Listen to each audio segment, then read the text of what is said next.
Ito po yung ating latest satellite animation and as of 10 in the morning ay huling namataan itong sentro nitong si Bagyong Aghon, 240 kilometers po sa silangan ng Hinatuan, Surigao del Sur.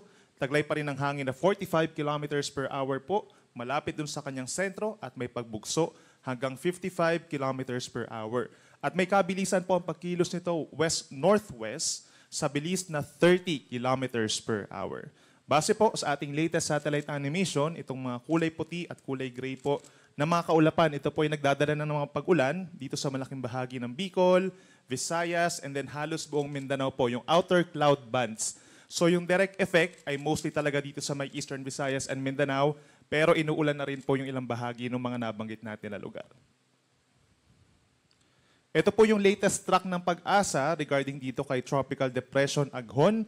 Inaasahan po nakikilos patungo sa direksyon po ng Eastern Visayas and Bicol region. Pa-northwestward po ang direksyon nito at inaasahan nga na lalakas pa ito sa mga susunod na araw. Possible po by tomorrow maging isang tropical storm na po ito at maring magkaroon na rin ng international name. Then pagsapit naman po ng linggo hanggang Lunes, posibleng lumakas pa ito habang umaangat po dito sa may silangang parte ng Luzon, maaring maging isang severe tropical storm. At pagsapit naman ng Lunes hanggang Martes ay kikilos na ito, lilihis na ito, unti-unting palayo sa ating bansa at lumabas ng ating area of responsibility pagsapit po ng Martes as a typhoon. Inaasahan po bukas ng umaga, maaring malapit na ito sa may Giwan Eastern Samar. 8 a.m. tomorrow, nasa around 65 kilometers sa Silangan, Hilagang Silangan. Or maaring during that time po, bukas ng umaga, ay mag-landfall dito sa may areas po ng Northern Samar and Eastern Samar, given po na meron pa rin tayong tinatawag na cone of probability. Posible pa rin kumaliwa ng bahagya yung sentro nitong si Bagyong Aghon. Inaasahan naman po pagsapit ng umaga ng linggo, nasa silangan na ito ng Daet, Camarines Norte and Quezon Province, 170 kilometers northeast of Daet, and possible po pagsapit ng Monday morning ay nasa silangan na ito ng Tuguegarao City, Cagayan at around 330 kilometers east. Sa ngayon po, maraming lugar nang meron tropical cyclone wind signal number 1. Signal number 1 na po dito sa buong Sorsogon, gayon din sa ilang bahagi ng Albay, kabilang ang mga bayan ng Manito, Legazpi, Tabaco, Rapu-Rapu, Santo Domingo, Malilipot, Bakakay, Malinaw, and Tiwi. Gayon din sa buong Catanduanes, bahagi ng Camarines Sur, signal number 1, kabilang ang Caramoan, Garchitorena, Presentacion, Sagnay, San Jose, Lagonoy, and Tigaon. Gayon din sa buong isla ng Samar, Eastern Samar, Northern Samar, and Samar, meron po tayong signal number 1. Signal number 1 din po sa maraming lugar dito sa Leyte, lalo na yung eastern part, Babatngon, Tacloban, Palo, Tanawan, Tolosa, Dulag, Mayorga, MacArthur, Abuyog, and Javier. Signal number 1 din po sa may southern Leyte, kabilang ang Silago, Hinunangan, Hinundayan, Anahawan, San Juan, Liloan, St. Bernard, San Ricardo, Pintuyan, San Francisco. Buong Dinagat Island, signal number 1 din po. Maging sa may Surigao del Norte, kabilang ang Siargao and Bukas Grande Islands. At sa may northern portion din po ng Surigao del Sur, kabilang ang Carrascal, Cantilan, Madrid, Carmen, Lanuza, Cortez, at Tandag. Since malapit na po sa kalupaan, yung sentro nitong si Bagyong Aghon ay direktang epekto na po ang mararanasan ng ating mga may signal number 1. Strong winds, ang impact po nito is minor to minimal impact.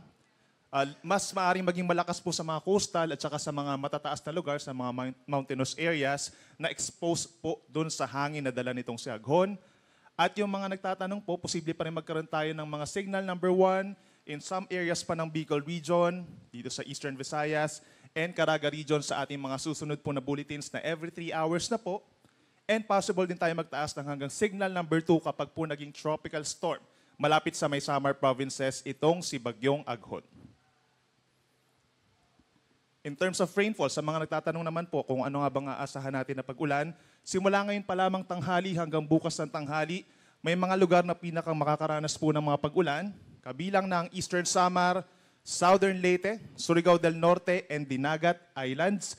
Moderate to heavy rains po, considering na yan ay hanggang 200 millimeters po na dami ng ulan, 24 hours.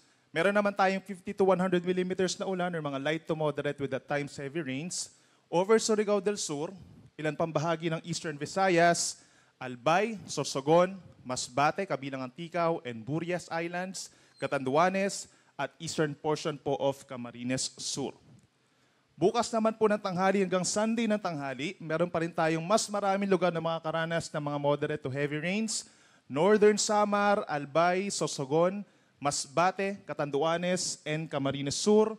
At yung Camarines Norte naman po, possible yung 50 to 100 millimeters pa rin na ulan hanggang sa Sunday ng tanghali, gayon din ang rest of Eastern Visayas and southern portion of Quezon, kabilang ang Pulillo Islands. At pagsapit naman ng Sunday ng tanghali hanggang Monday ng tanghali, kung kailan nasa offshore na ng Cagayan, Isabela area itong si Bagyong Aghon, may mga pag-ulan pa rin po na 50 to 100 millimeters sa Catanduanes and Camarines provinces.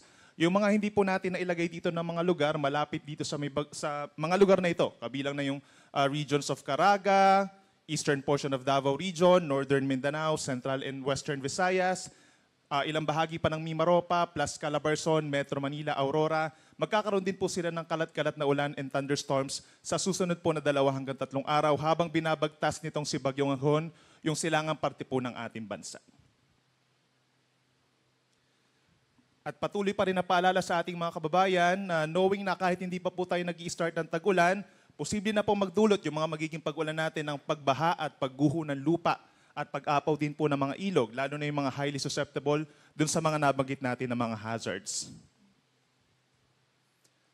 Wala pa rin tayong gale warning po or babala sa mga matataas na alon as of now, pero habang lumalapit po itong si Bagyong Aghon at habang lumalakas po siya, posible pa rin tayo magtaas ng gale warning, maaring bukas or sa makalawa. But for today, moderate to rough seas or hanggang 3 metron taas po na pag-alon ang may experience dun sa mga pinakamalapit po kay Aghon. Itong northern and eastern seaboards ng Eastern Visayas at eastern seaboard of Caraga. So inuulit natin, ito po yung ating forecast track, ito yung ating scenario. Nandito po yung ating description, knowing na ito ay kikilos nga papalapit dito sa may Eastern Samar, hihilaga over the weekend, and then magre-recurve early next week hanggang makalabas po ng par by Tuesday. Yung intensification niya, possible pa rin, knowing po ito'y nasa may karagatan pa rin sa may Philippine Sea, possibly by tomorrow as a tropical storm, then pagsapit ng linggo as a severe tropical storm, and typhoon pagsapit po ng Martes. Ine-emphasize din po natin na posible nga siya mag-landfall. At kung mag-landfall man to or hindi, possible pa rin na maapektuhan po yung ibang lugar dito sa may parting, inulit natin, Central Visayas, Mimaropa, Calabarzon. Ito po ay hindi lamang isang punto, itong bagyo. Ito po ay may kalawakan, nasa 200 kilometers yung radius niya. So yung buong lawak niya, more than 400 kilometers po. Kaya maraming lugar talaga sa ating bansa ang magkakaroon ng pag-ulan. So we're not giving emphasis dun sa pinakang sentro po niya. At posible pa rin itong magbago, inuulit natin, knowing na meron tayong tinatawag na forecast probability cone. Pwede pa siyang kumaliwa ng bahagya or kumana ng bahagya sa mga susunod po na bulletins.